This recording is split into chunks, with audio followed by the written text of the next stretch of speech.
Então, gente, como vocês estão? Tudo bem?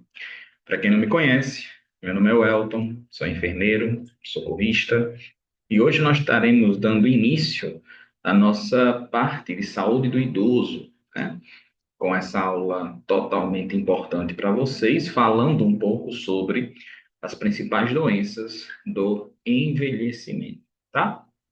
Assim como quando nós iniciamos uma aula online, eu sempre, né, dou as indicações para que o aluno ele vá para um local onde você consiga, né, ter uma maior parte de concentração, né? Reserve um bom horário para que você possa assistir a aula, separe cadernos, canetas para que não se disperse. Com certeza, silencie, né, o celular, porque muitas vezes a gente está assistindo a nossa aula e acaba, né, tendo aí uma certa situação de dividir nossa atenção com aparelhos celulares, né? É sempre um desafio muito grande falar sobre saúde do idoso, visto que aqui no Brasil tem muitas coisas que falam a respeito da pessoa idosa e muitos desafios relacionados a isso. Quando a gente fala sobre o processo de envelhecimento, né, até mesmo a própria palavra, né, envelhecer, e que ninguém quer envelhecer, né? Não é à toa que estão aí é, é, é, as indústrias, né, de comércio fazendo com que haja um retardo nesse processo de envelhecimento. Quando a gente fala, porque fulano ficar velho, né? Aí vem aquela na cabeça que tudo que é velho precisa ser mudado, precisa ser trocado por algo novo, e as pessoas elas têm essa resistência em relação ao envelhecimento. Sendo que, como estamos diante de uma disciplina que é da área de saúde, a gente precisa entender que o envelhecimento ele pode ser algo, um processo natural, né, fisiológico e de forma saudável. Quando a gente fala sobre as doenças do envelhecimento, essas doenças, a grande maioria delas que vocês vão perceber, elas estão voltadas aos fatores é, socioeconômicos, né? Muitas vezes os hábitos de vida, né, que o indivíduo ele tem durante, né, todo parte, né, da adolescência, desde a infância, na verdade, e que elas podem ser totalmente preveníveis. Então, quando a gente fala sobre as doenças do envelhecimento, claro, uma pessoa que já tem um processo biológico, né, em relação ao seu envelhecimento, essas doenças, elas tendem a ter um potencial mais grave, né? Mas aí, lógico e evidente que a gente precisa ter aí a questão de quais fatores foram, né, predisponíveis para que haja essas gravidades. Bom, então vamos lá falar um pouco sobre cada uma delas. Então, o envelhecimento é um processo contínuo, gradual de alterações naturais que começam na idade adulta. Durante o final da idade adulta, muitas funções corporais começam a declinar-se gradualmente. As pessoas não ficam velhas ou envelhecem em uma idade específica, né? Então, nesse caso específico, a gente tende a perceber o envelhecimento. Não há uma idade, a partir dos 60 anos, a partir dos 64 anos, que é o que a gente vai ver, a pessoa já é considerada velha ou algo desse tipo. As pessoas até falam, eu não eu não me sinto velha, né? Tenho 70 anos, 75 anos, eu não me sinto velha. E é isso, a gente escuta muito, né, das pessoas idosas. Consequentemente, a gente precisa entender que o envelhecimento ele faz parte da nossa vida, um processo biológico, e o envelhecer com saúde é o propósito em relação a isso, tá? O envelhecimento do organismo se torna mais evidente após os 60 anos, mas isso também não é, né, de certa forma, uma regra, né? Não é uma regra. Tem pessoas que têm 40 anos e falam, né? Você olha para a pessoa e você já pensa que a pessoa tem 65. Ou ao contrário, uma pessoa que tem 65, você nunca que dá aquela idade. Então, não é a idade em si que vai determinar o estado em que a pessoa se encontra, né? Então, quando a gente fala sobre as doenças do envelhecimento, a gente começa a falar um pouco sobre o sistema cardiovascular, que é aquele que é mais conhecido sobre as doenças voltadas principalmente no envelhecimento.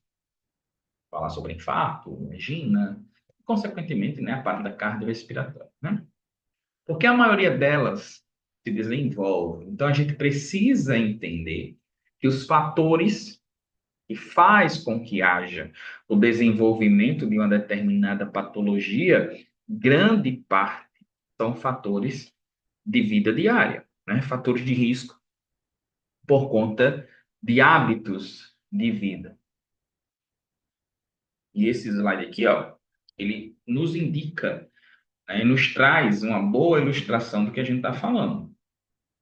A aterosclerose, que é justamente essas placas de gordura que vão se acumulando dentro dos vasos sanguíneos, né, através, né, dentro das artérias, das veias também, que faz com que haja essa obstrução.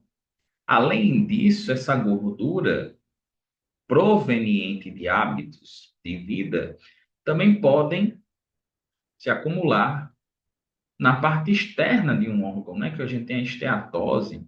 É importante que a gente entenda que onde há gordura, há inflamação. Então, no momento que eu trago essa segunda aqui, ó, com essa parte amarela, que é a esteatose cardíaca, vai haver uma inflamação no músculo cardíaco, e uma inflamação no músculo cardíaco poderá ter aí várias consequências. Então, a aterosclerose é um dos principais fatores de problemas cardíacos, porque a partir da aterosclerose vai haver a obstrução, né, de sangue, favorecendo aí uma isquemia no músculo cardíaco. Essa isquemia, tendo ela como resultado final a necrose, poderá desenvolver o infarto agudo do miocárdio. Então, o que podem causar? As doenças cardiovasculares são enfermidades que representam maior taxa de mortalidade entre os idosos. O grupo abrange as doenças que comprometem principalmente a região do coração, no caso, infarto e angina do peito, né? A angina pectoris, tá? Um dos fatores é o envelhecimento do próprio corpo, ocasionando o endurecimento das artérias, que pode levar ao aumento da pressão arterial. Então vamos lá. No momento que há o envelhecimento, as paredes das artérias elas tendem a ficar mais rígidas. Ficando rígida, né, a gente tem ali na verdade, como se fosse uma diminuição da sua elasticidade, da sua capacidade de aumentar e diminuir de tamanho. Essa baixa de elasticidade nós chamamos de complacência. Então, elas ficam menos complacente, mais rígida, mais dura. Significa dizer que o coração ele terá mais trabalho para enviar esse sangue para as artérias e veias. Significa dizer que o coração, a bomba, essa bomba que vocês estão avaliando aí, ela vai ter uma sobrecarga, né? A partir do momento que ela vai ter uma força, vai precisar fazer uma força maior para fazer com que esse sangue ele vá para as artérias, por exemplo, ele vai trabalhar em sobrecarga. Bom, então, se o coração ele entra em sobrecarga, se as artérias e veias elas estão com placa aterosclerótica, né, com placas de gordura, eu só consigo entender que a pressão arterial, ela com certeza vai haver aí uma resistência maior e ela vai o quê? Vai ela elevar. Então, a pressão arterial do indivíduo, no caso nosso aqui, da pessoa idosa, vai acabar aumentando. Professor, e o que é a pressão arterial? A pressão arterial é a pressão exercida pelo sangue no interior das artérias. Então, quando eu falo em sístole, eu estou falando em contração ventricular. Quando eu falo em diástole, eu estou falando em relaxamento. Sístole e diástole. Então, no momento que o coração ele realiza uma sístole, e essas artérias elas estão aí com um grau de obstrução, esse coração ele terá mais trabalho para enviar esse sangue, essa quantidade de sangue, né, o que a gente chama de débito cardíaco, ou seja, o coração irá trabalhar em sobrecarga. Então, já existe um processo fisiológico desfavorável, né, no envelhecimento, além desse processo, que é um processo natural, existe esse grande desafio ainda da placa aterosclerótica. Então, falando um pouco sobre os parâmetros de pressão arterial, nós temos aqui, né, é bom salientar, né, é importante dizer, que recentemente nós tivemos atualizações em relação aos parâmetros de pressão arterial. O que é que mais muda e o que é que mais nos traz curiosidade? Eu falo isso com muita propriedade, né, que as pessoas elas sabem que a pressão arterial dada 12 por 8, né, 120 por 80, é uma pressão que nós consideramos uma pressão normal. Porém, quando a gente viu, né, na própria atualização, a gente percebe que 120 por 80 hoje já é considerado como pré-hipertenso, ou seja, 12 por 8 já não é mais considerado uma pressão normal. Nós temos agora o 12 por 8, né, o 120 por 80, já uma categoria de pré-hipertensão. Não significa dizer que uma pessoa pré-hipertensa ela necessite fazer uso de medicamentos, tá?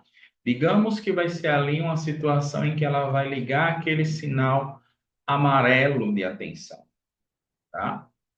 Eu escuto muitos colegas falando que a partir de agora as pessoas vão começar a se medicar mais em relação à indústria farmacêutica ou algo desse tipo. Vai sim, possivelmente, haver um aumento desse consumo, mas nas próprias diretrizes, né, ela vem dizendo que é um tratamento não farmacológico.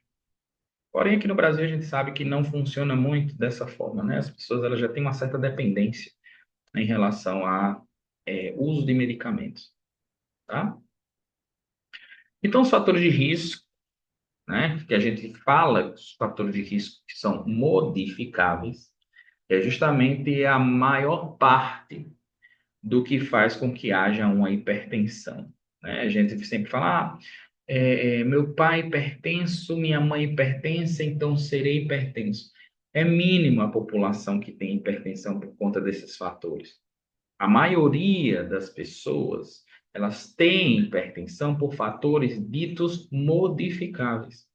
Obesidade, sedentarismo, fumo, né, tabagismo, consumo excessivo de sal e álcool, diabetes, sedentarismo de novo está aqui, eu acho que é mais para que a gente possa perceber que é um dos problemas grandes que nós temos aqui no Brasil. Obesidade e sedentarismo, principalmente com a vinda em relação às próprias redes sociais. Então, a hipertensão arterial é classificada em dois tipos específicos, tá?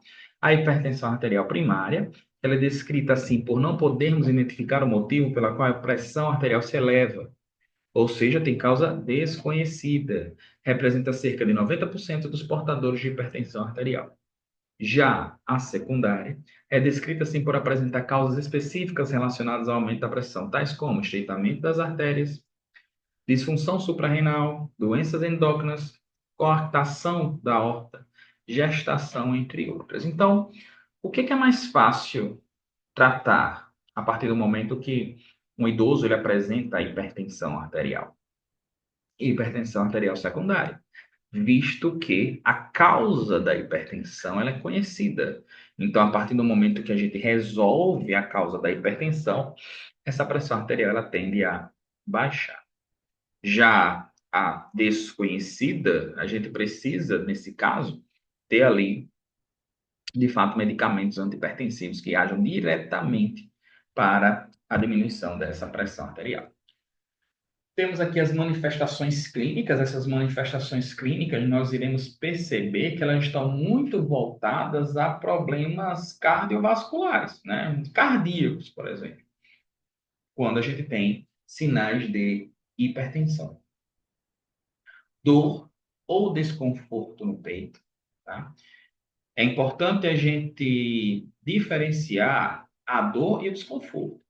Geralmente, quando a gente fala sobre infarto, a gente só fala sobre dor no peito.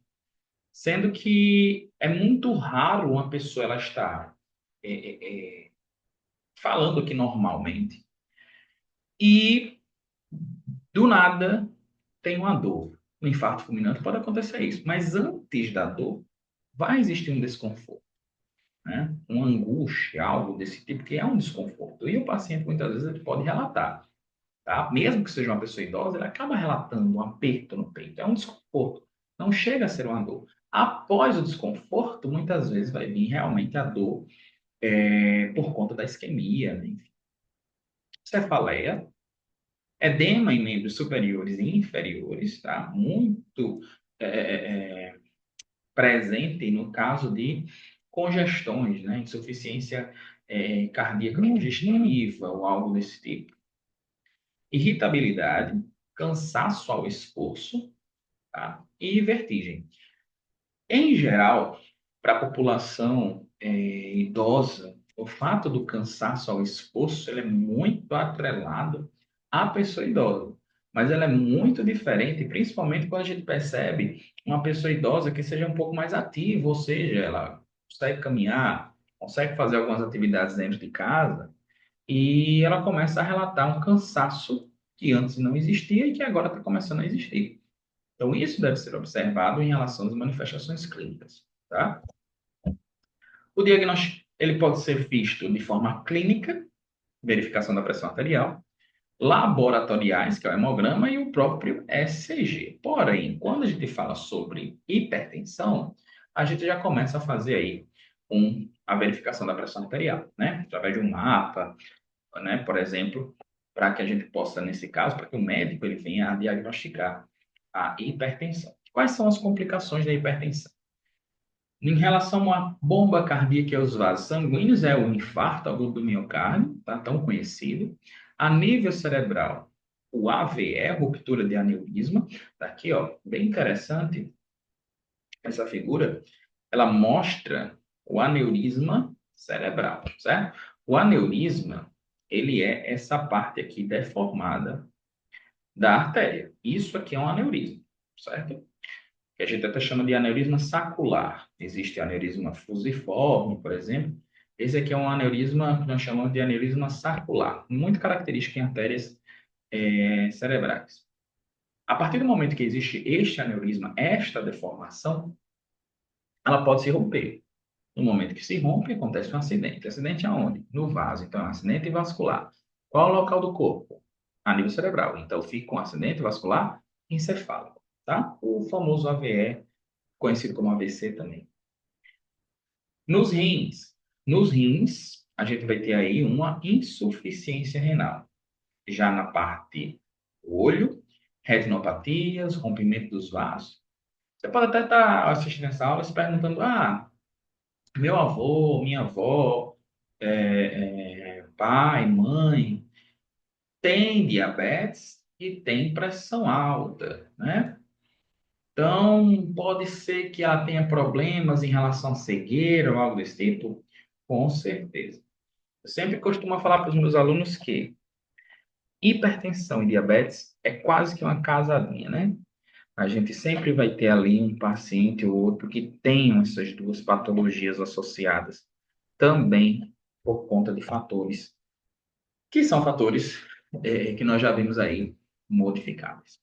Bom, então a gente vem, né, nessa nossa primeira aula, para que a gente está falando sobre a parte cardiovascular, façam as suas anotações.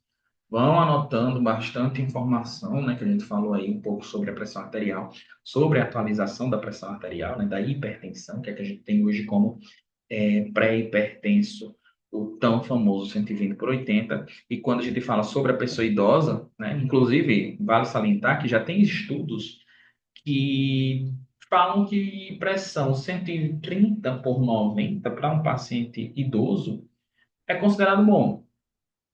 Portanto, a gente precisa pesar aquilo que é uma boa pressão para um adulto e para um idoso.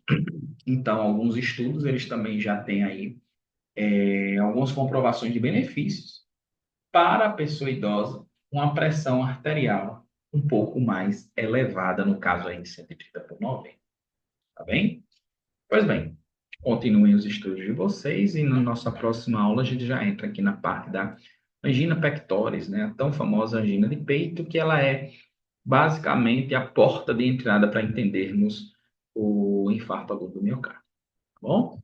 Então, até mais.